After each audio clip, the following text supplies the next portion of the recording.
Jenna Schaffer with the news. The Du Bois County Health Department is reporting 12 additional cases of COVID-19. This brings the county's total to 655 positive cases and 12 deaths. Out of these 655 positive cases, 409 have recovered. This means that they are out of isolation and are reporting as feeling well. Approximately 5,134 residents have been tested for the virus. And as always, remember to practice social distancing, wear a face mask, and wash your hands frequently with soap and water. Indiana's COVID-19 numbers have been updated. Now, as of Wednesday afternoon, the Indiana State Department of Health is reporting 2,805 deaths, 69,975 positive cases, and 792,225 individuals have been tested for the virus. Here are the numbers for our viewing area. Starting off with Du Bois, 655 cases, 12 deaths. Pike with 50 cases. Spencer, 116 cases, 3 deaths. Perry County, 176 cases, 12 deaths. Martin has 42 cases. Davies with 251 cases, 19 deaths. Orange, 164 cases, 24 deaths. Knox has 140 cases. Crawford has 44. Posey has 161. Lawrence has 332 cases, 27 deaths. Gibson, 204 cases, 4 deaths. Warwick, 540 cases, 30 deaths. And Vanderburgh has 1,800 cases and 13 deaths. To see a map of cases by county, head to in.gov/ISDH. If you're feeling like a foodie, then Jasper is your place to be next week. The city of Jasper will be hosting its August edition of Downtown Chowdown on Wednesday, August 12th. Downtown Chowdown is an event where food trucks from around the area will come to the square in downtown Jasper to feed the public. Food trucks that are set to be a part of the event are Try Our Tips, Fistful of Tacos, A Tasty Bite of Europe, Maddie's Main Squeeze, Kona Ice, Oink Smokehouse, Taquero Eliano, and Acropolis Express. Masks will be required for the event. Remember, you can get tested for COVID-19 for free this week. In Du Bois County, OptumServe Health Services has their COVID-19 testing site at the Ruxers Golf Course building at 400 South Clay Street in Jasper. The site is open from 8 a.m. to 8 p.m. every day by appointment only. To register for an appointment, visit lhi.care/COVID testing or call 888-634-1116. In Spencer County, Indiana State Department of Health will conduct free COVID-19 testing at the Spencer County Youth and Community Center, also known as the 4-H Center. The site will be open from 9 a.m. to 6 p.m. until Saturday, August 8th. In Perry County, testing will take place at the Community Building at 601 16th Street in Tell City.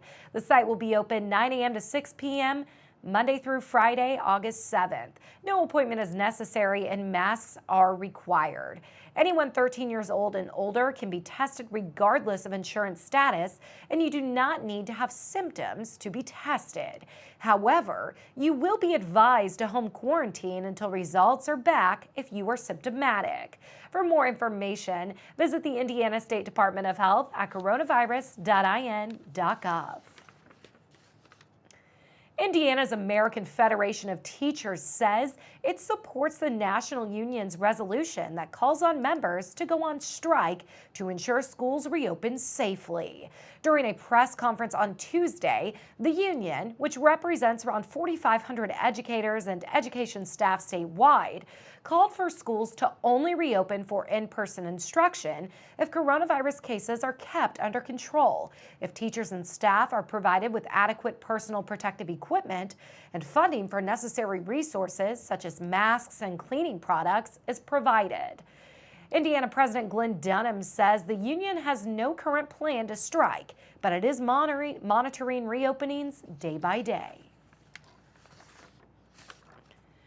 As students return to school, do you know how to keep yourself and others around you safe? Remember to wash your hands frequently with soap and water for at least 20 seconds. To help the time pass by, you can sing Happy Birthday or the ABCs twice. Wear a mask in school when social distancing is not possible. And don't forget to wash your masks after each use. Stay 6 feet away from people, not just at school, but at all times. Do daily temperature checks. If your child is at 100 degrees or higher, contact the school and have the child stay home until they are fever-free. Make sure your child is up to date on their vaccines. Make sure your child knows that they can discuss health concerns with the school nurse. If your child uses aerosolized medication, inhalers can be used during this time, but nebulizers should not. Talk with your child's physician to make a proper medication plan for the school year. All students should have a reusable water bottle and should not use the school water fountains directly.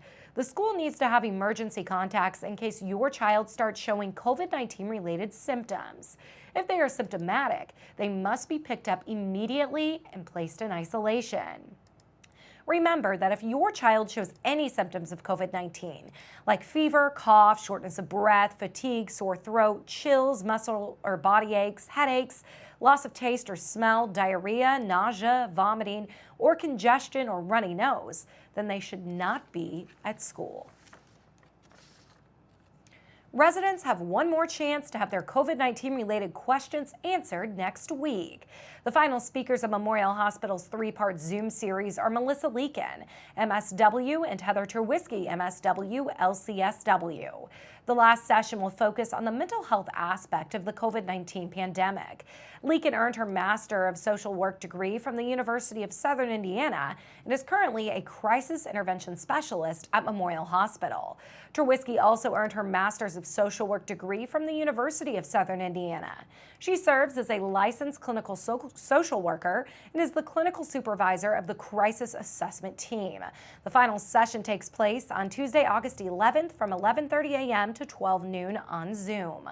To register, head to mhhcc.org and click on Classes and Events.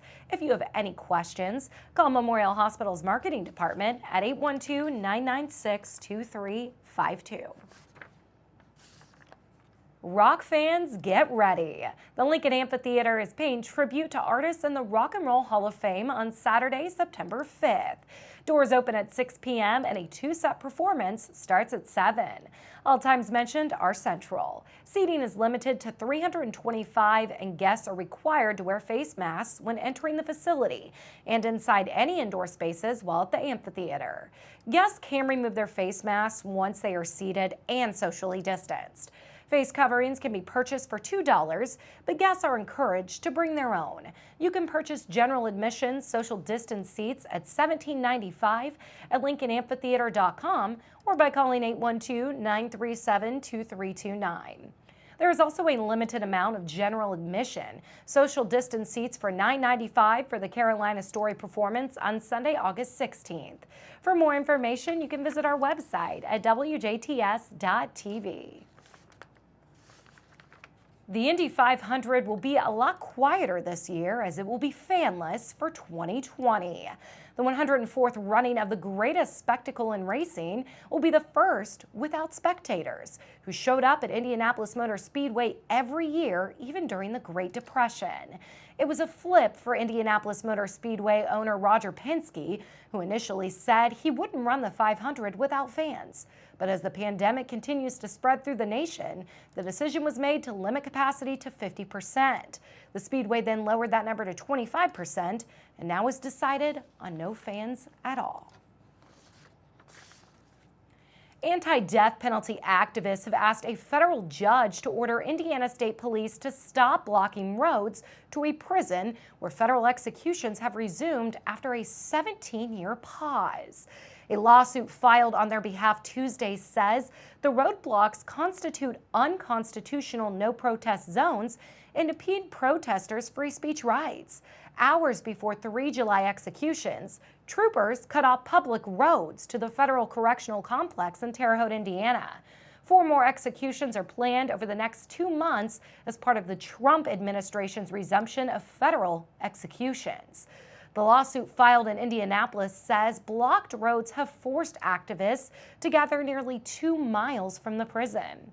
It says that prevents the activists from mounting credible protests. And we'll take a look at your weather forecast when we come back on 18 WJTS.